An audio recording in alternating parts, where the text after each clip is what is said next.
Hi there, Steve Kaufman here. Another one of these, call them political videos. If you want to hear about language learning, go to my Lingo Steve channel here at YouTube.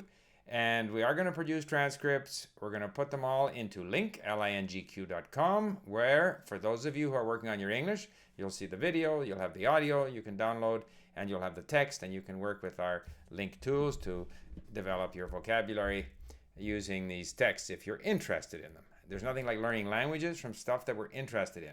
Today I want to talk briefly about referendums, or referenda, specific reference to the referendum in the Netherlands about the association agreement between the European Union and Ukraine, and about polls.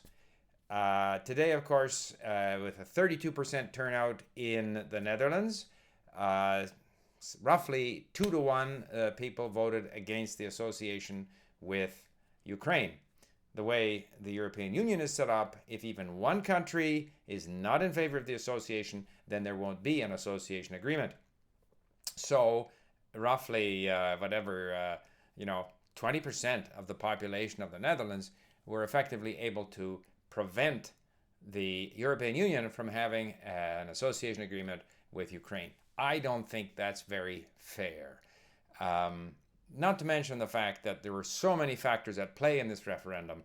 The anti-EU, sort of Euro-skeptic feeling in the Netherlands, anti-government feeling in the Netherlands, massive false propaganda by Russia again, putting up videos of supposedly Ukrainian nationalists burning the Dutch flag, and all kinds of other things that were at play.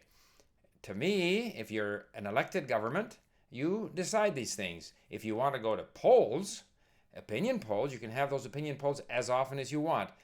One of the problems with a referendum is people vote yes or no. So it's a sort of a black and white situation. So many situations in life and in politics are not black and white, they're kind of gray. If you're in a condominium, committee, you still want to make sure that everybody is kind of happy. So it's not just a matter of we won 5-4, we're doing it this way. You still are influenced by the minority opinion. And in these referendums, basically there's no room for accommodating sort of some of the other interests. And so I think that's unfortunate. I feel sorry for the Ukrainians. Although in reality, I don't think it changes much.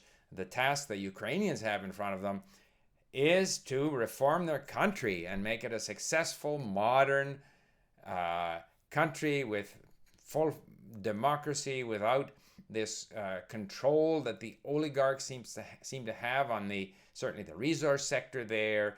The judicial system is corrupt. I mean, these are the tasks in front of the Ukrainians. What the Europeans choose to do with the Dutch and so forth really shouldn't have that much influence on them. Their bigger thing is to be a successful country and therefore prevent Russia from continuing to destabilize it and turn it into basically, the Russians would like to see it as a failed state. Russian propaganda describes it as a fascist state, convinces their own citizens that it's a fascist state, but in fact it's not. Russia is a far more fascist state than Ukraine, but it's a corrupt state. It's a state without the normal trappings of, call it, Western democracy. So if we're talking about the referendum, and I say I prefer opinion polls and let the governments make their decisions themselves, it was interesting in Russia. I saw a news item that 44% of Russians feel that Russian civilization is different from Western civilization. I find that very strange. What is the definition of civilization? Yes, Russia has had a different history in terms of, first of all, religion. They're predominantly Russian Orthodox, but then the Greeks are Orthodox, the Romanians are Orthodox, the Georgians are Orthodox. What is meant by the West, in other words? The Russians, sure, they're different from the Portuguese, different from the Germans, but maybe the Russians, and certainly insofar as language is concerned, they're closer to other Slavic people in Eastern Europe, Poles, Czechs, and so forth, than they are to Italians. So who's the West? Is Poland part of Western civilization? Is Czechoslovakia or the Czech Republic? It seems to be very arbitrary. In so many ways today, if you go to Shanghai, it's part of modern, call it Western influenced civilization, but in a Chinese way, and similarly in Japan and in Spain. So every country is unique in its own way. I have not found, having learned Russian, having learned a majority of the European languages, I don't find that the Russians, in terms of a civilization, are uniquely unique compared to others. And it's interesting, and I'll get onto these subjects as well. You hear a lot about Islam and the incompatibility of Islam and terrorism and so forth and so on. It is interesting to note that the problem, in my mind at least, insofar as radical Islamism, aside from all of the sort of geopolitical resentment, colonialism aspects, if we look at the purely religious aspects, it's not so much that Islam is a religion of violence. It's that many of the Islamists are from the Middle Ages.